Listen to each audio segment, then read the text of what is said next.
Life has a funny way of leading us to the places we belong.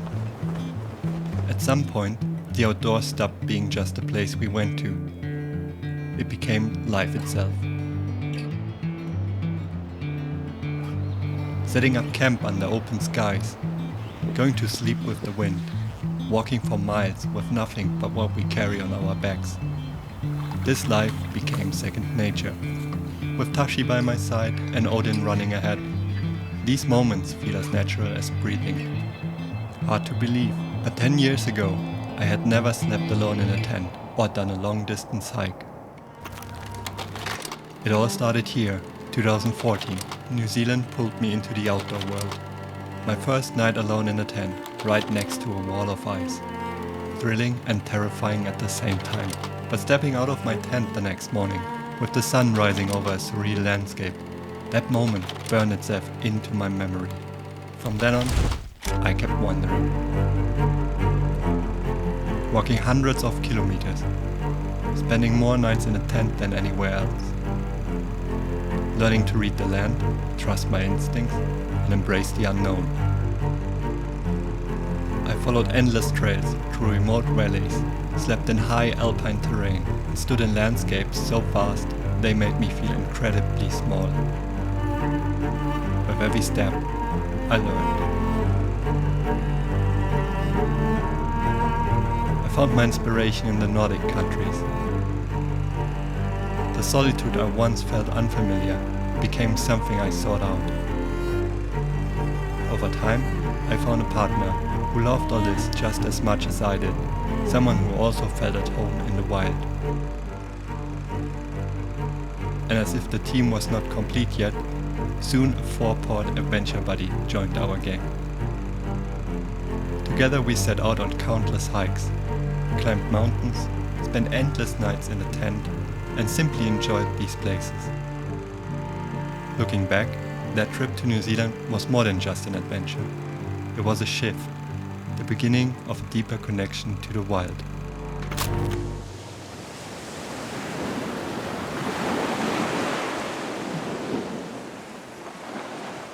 As I was sitting by the ocean, watching waves, I realized 10 years had passed since my last real solo adventure.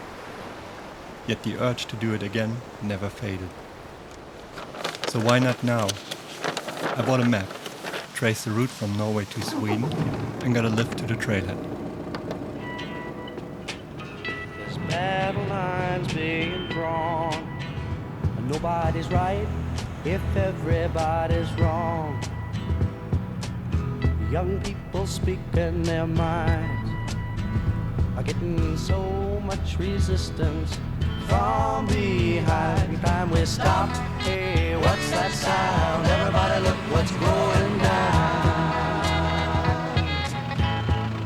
I was back. The landscape had changed, but the feeling was the same. This time with more experience, but the same curiosity, the same desire that first sparked in me back in New Zealand.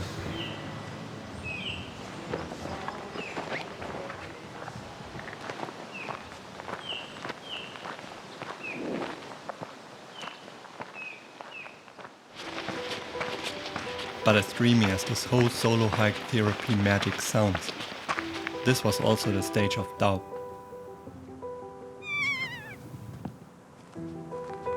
A relentless steep climb lay behind me. From sea level straight up to 1,200 meters, in just 3 kilometers. With 26 kilo on my back, every step felt like something pulling me back to the comfort of civilization.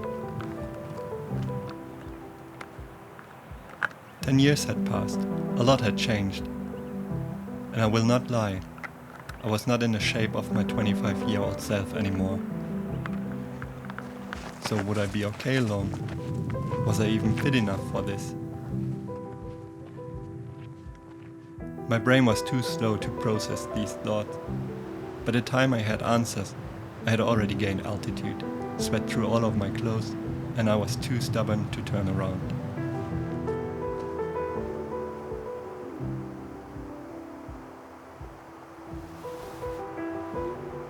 The trail led me along narrow paths, slowly climbing to the highest point of my hike.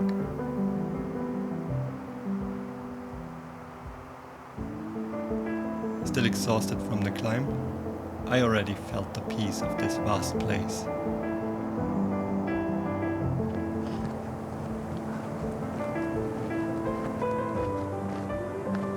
The lush green faded, giving way to more and more rock.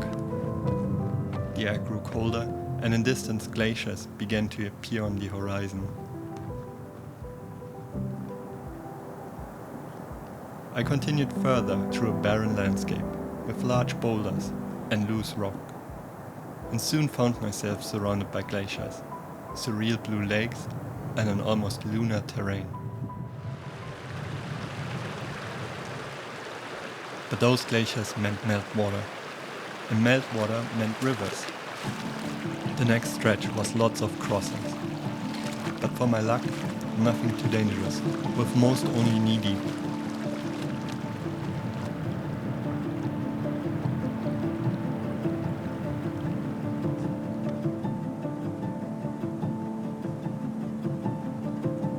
Once I reached more altitude, I could see where I came from, and the rivers I crossed. The lake felt almost unreal under the sun, glowing in an intense blue.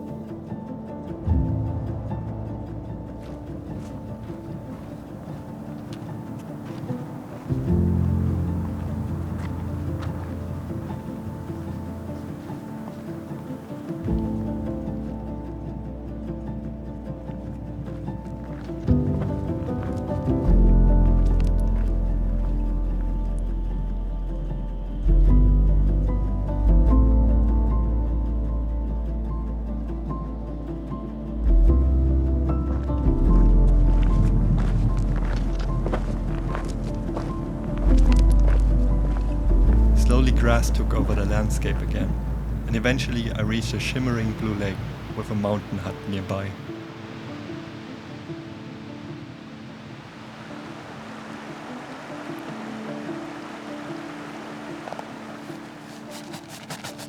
I pitched my tent on its shores and almost collapsed inside.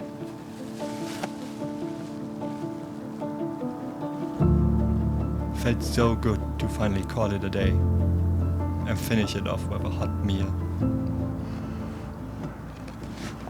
After this, I went inside and wrote down my thoughts of this day. I had my first trail lesson learned. Laziness does not pay off. Too tired to change shoes for a river crossing, I thought I would just jump across the rocks. And yeah, bad idea. I almost face planted into the river, but caught myself just in time. Instead of saving time, I had soaking wet feet for the last 8 kilometers.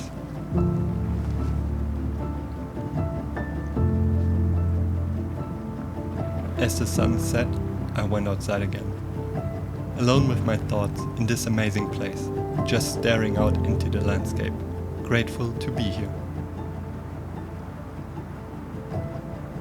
I knew it was going to be hard. I thought I was prepared. Turns out I wasn't.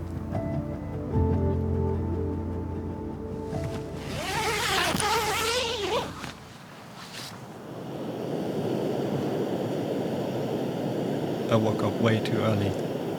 The rising sun had turned my tent into a sauna, but I slept like a rock.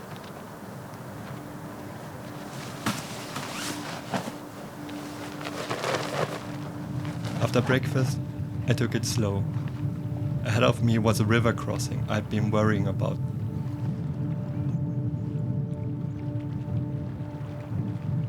River crossings were my biggest fear before I set out.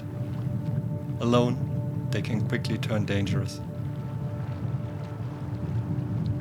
A few years ago, the bridge over a gorge collapsed and was never rebuilt. Now the trail follows through near the river mouth. Slippery rocks, sand, unpredictable currents. I waded through knee-deep waters, but all was manageable. Still thrilling and slightly terrifying.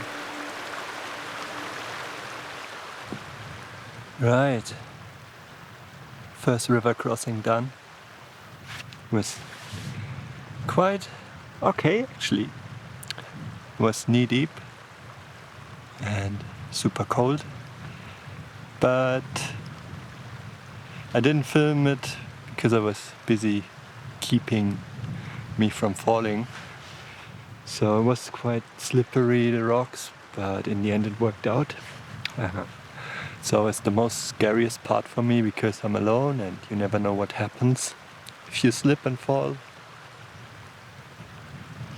I don't know what happens, but it didn't happen, so it was actually everything fine, and now I'm just drying my feet and then I'm heading further into Sweden next.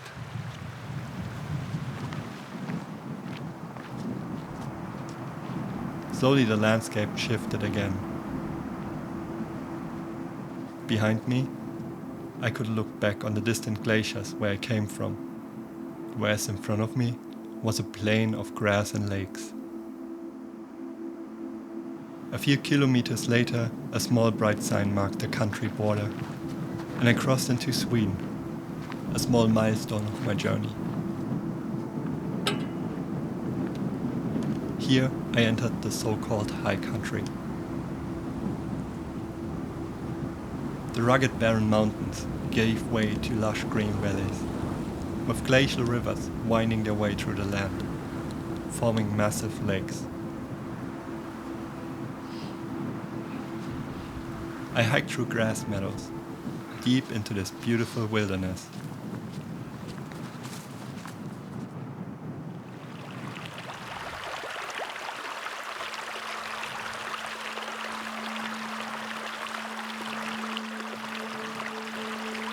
I kept on walking for a bit until I reached a place that has been high on my list for quite a while.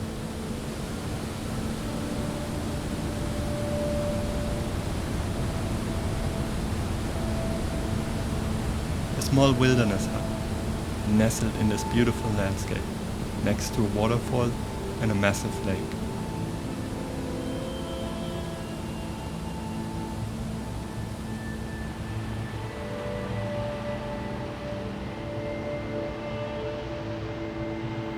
I decided to call it a day here and pitched my tent next to this 100-year-old hut.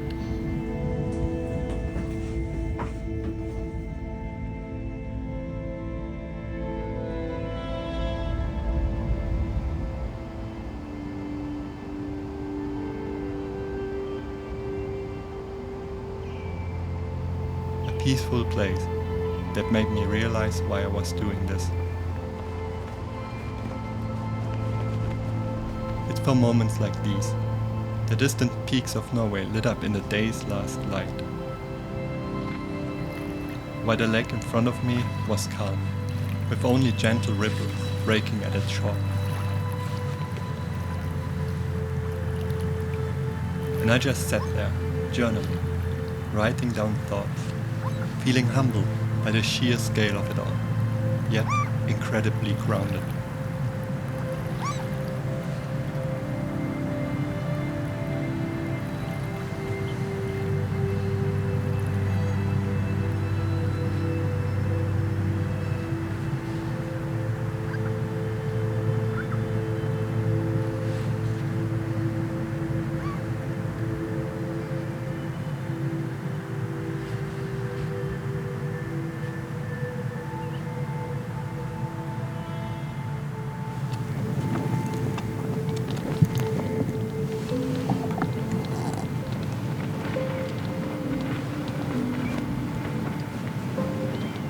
A new day started. 5 a.m., golden sunrise. I tried to get up, but my legs were too sore and pulled me back into my sleeping bag.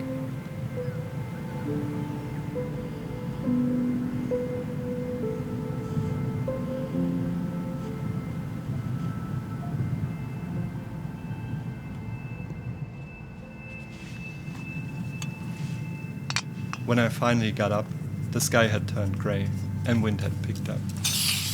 I bailed on the idea of a morning swim and opted for coffee and porridge next to my tent.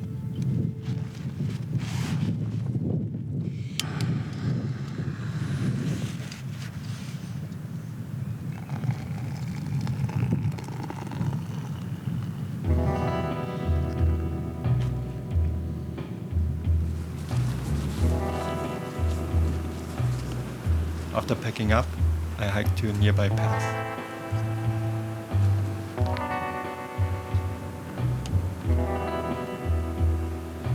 The landscape below was dotted with lakes and rivers, and since these lands have been home to the Sami for thousands of years, I was not surprised to see few reindeers roaming freely. The Sami once used these mountains for wild reindeer hunting.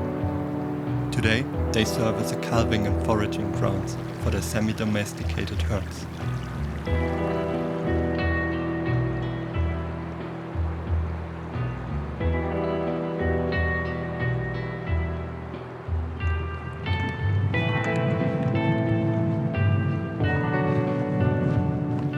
Far in the distance, I could already see today's goal. Crossing into the Padjelanta National Park. It's Sweden's largest national park, nestled between the alpine peaks of Sarek and the fjords of Norway. Its name comes from Sami origin, and it means the higher land, a simple but perfect description of this region.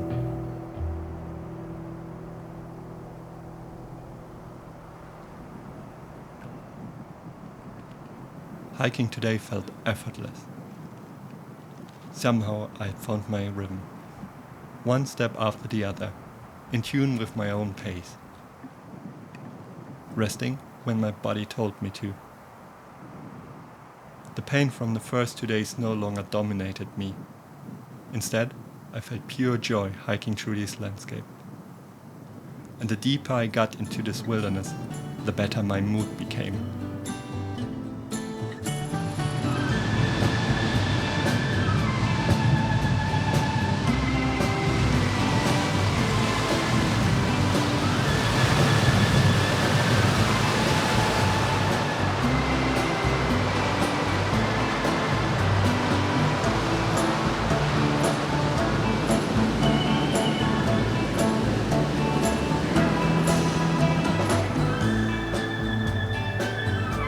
By afternoon, I stumbled upon a stunning campsite with a small waterfall. This was the perfect spot for a swim, so I pitched my tent and went straight into the water. The cold went through my body, brutal at first, but the feeling of being fresh is something hard to describe.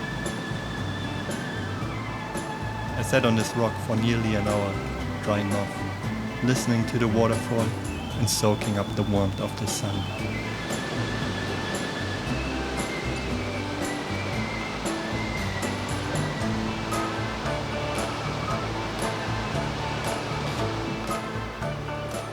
As the daylight faded, I found a hill to write down my thoughts.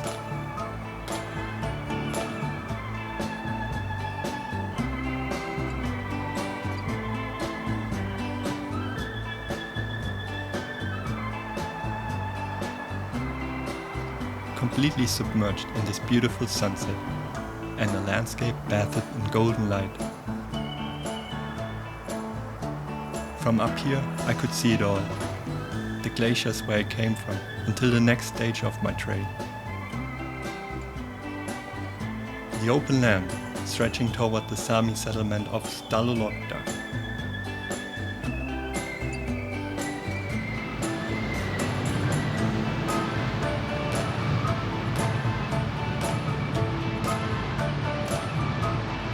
I went to bed feeling good.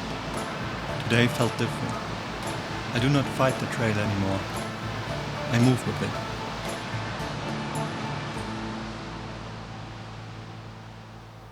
Despite the constant rumbling of the waterfall, I slept like a stone.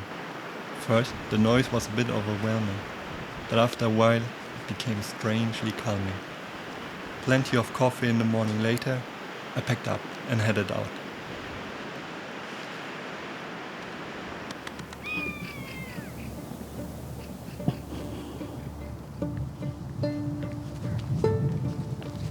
The trail led me through rolling hills, across open grasslands, and through patches of mountain birch forest with blue glacial rivers running alongside me.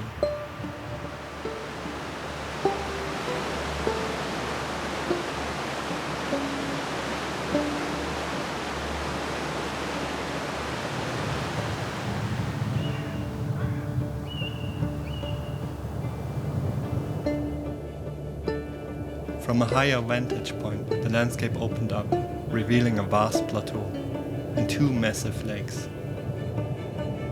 One of them was Haure, a mountain lake where glacial meltwater and crystal clear spring water blend into a surreal mix of blue, grey and green.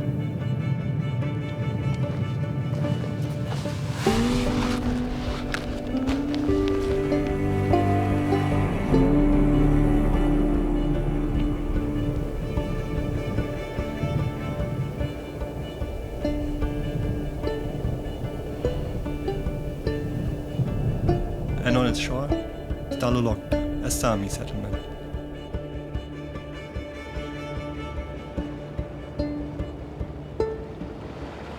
Sometime later, I was walking through the small village, past wooden cottages and gorti, the more permanent and well-insulated huts of the Sami, adapted to the harsh climate. The place felt alive.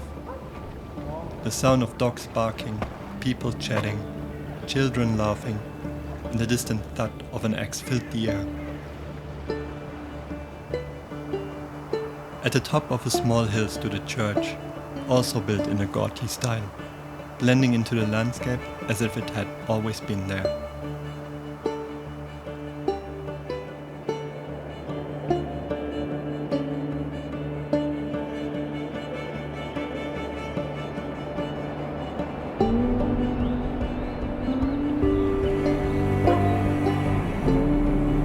It felt strange to be back in some sort of civilization after 4 days of solitude. Although calling this tiny idyllic place civilization already felt like an exaggeration. And just when I thought I had seen everything, I found a kiosk. I would have never expected that here, but I was not going to question it and treated myself to cookies and flatbread.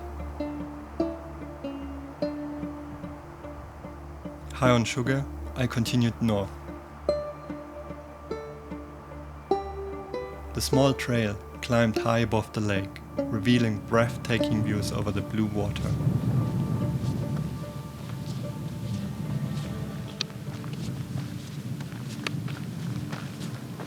From here, I could see everything. To the west, the glaciers of Norway.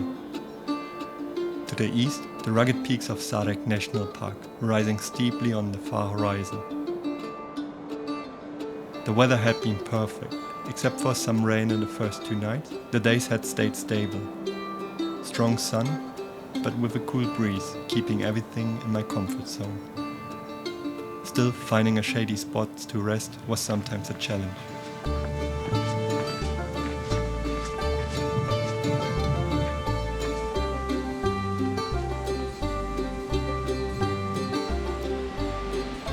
Somewhere along the trail I found a peaceful spot next to a big river, set up camp and took a bath.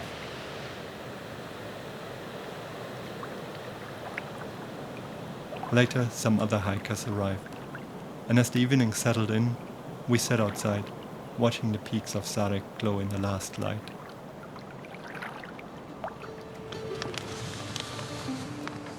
Eventually I headed into my tent, journaling and planning the next route.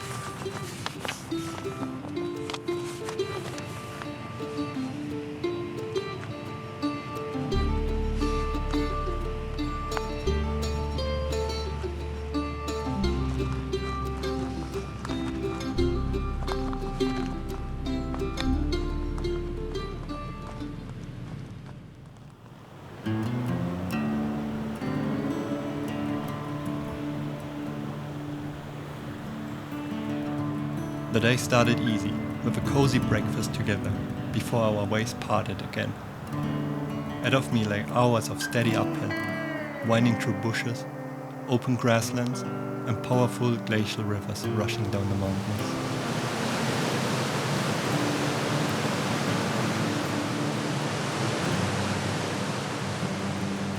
It felt good, like hiking had become part of my life by now. My body had adjusted to the weight on my shoulders, my feet to the daily distances, and my mind to its own company. At this point, it felt like I could keep on going for weeks.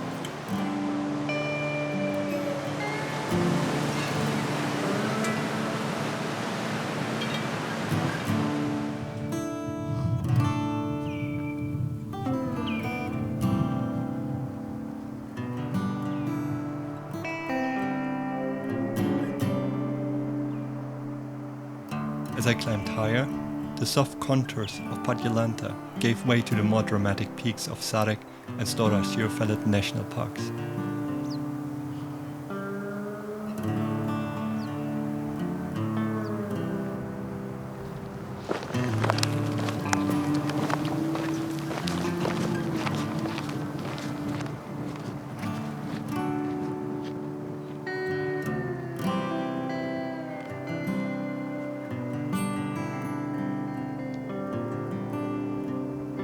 At the highest point, I reached a junction where the trail split.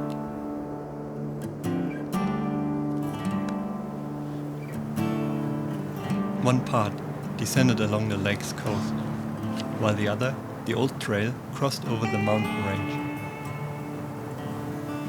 I chose the latter and was rewarded with breathtaking views of Sarek's peaks, a vast open wilderness. Not another soul in sight, and only the sound of silence, just the way I love it.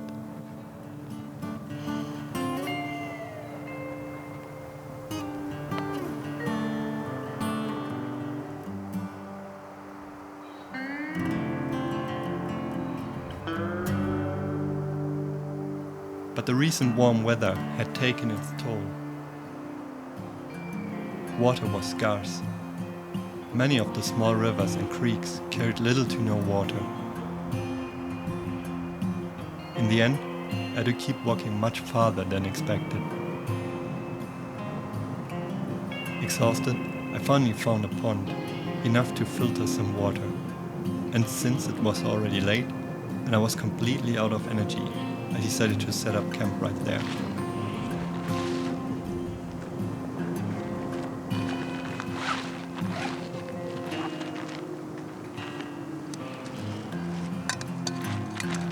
What a day.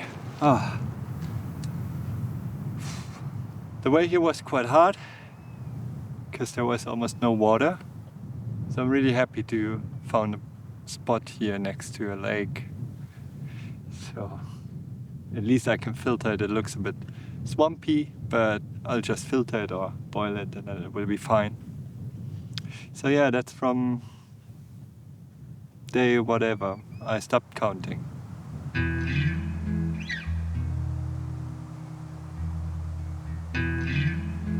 After dinner, I took a moment for my daily tradition, to write down my thoughts.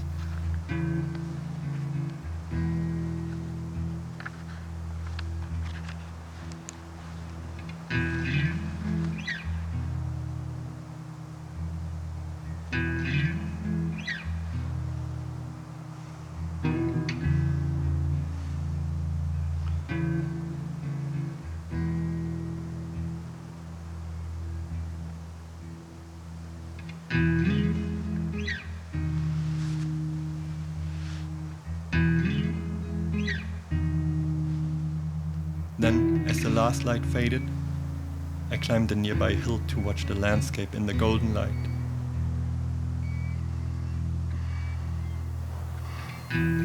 From here, I could already see the end of my journey in the far distance. A strange feeling, just as I was getting used to this life.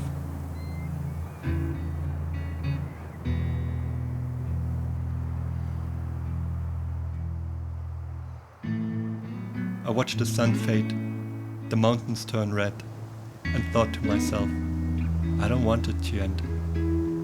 Out here, things just make sense.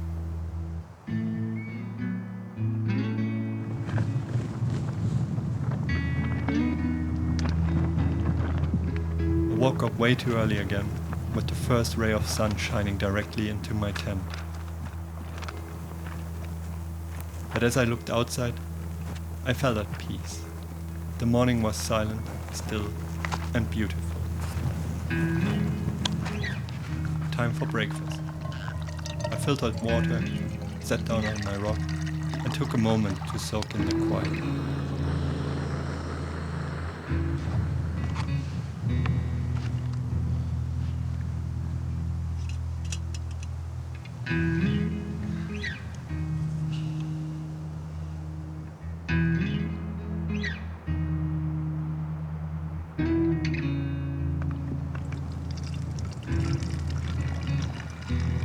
I packed up my belongings and set off towards the beautiful mountains of Akka.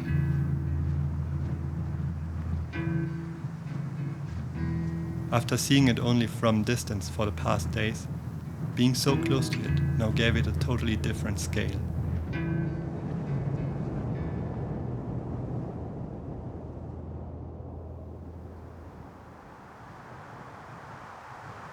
The trail led downward, and the landscape shifted.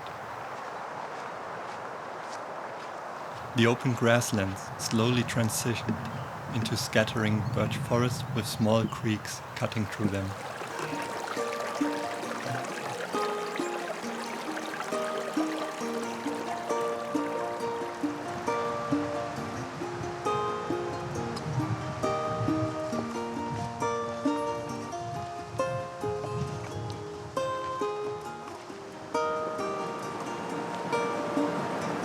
Until the rivers grew wider and stronger with each turning, and I was back in the forest.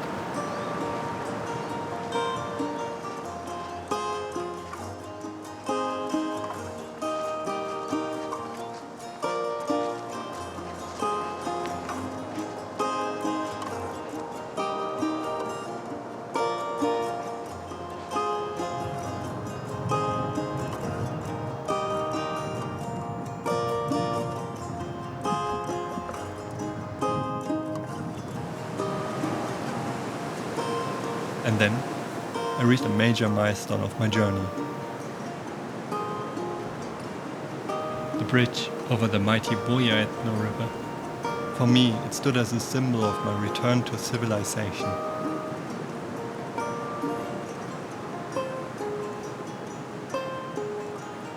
The end of this hike was now just a boat ride away. In the end, this solo hike was not just about the landscapes I crossed. It was about looking back on where it all started. Reflecting on how the journey has shaped me. And as silly as it sounds, being alone can be quite a therapy. Just you, your thoughts, and a walk ahead.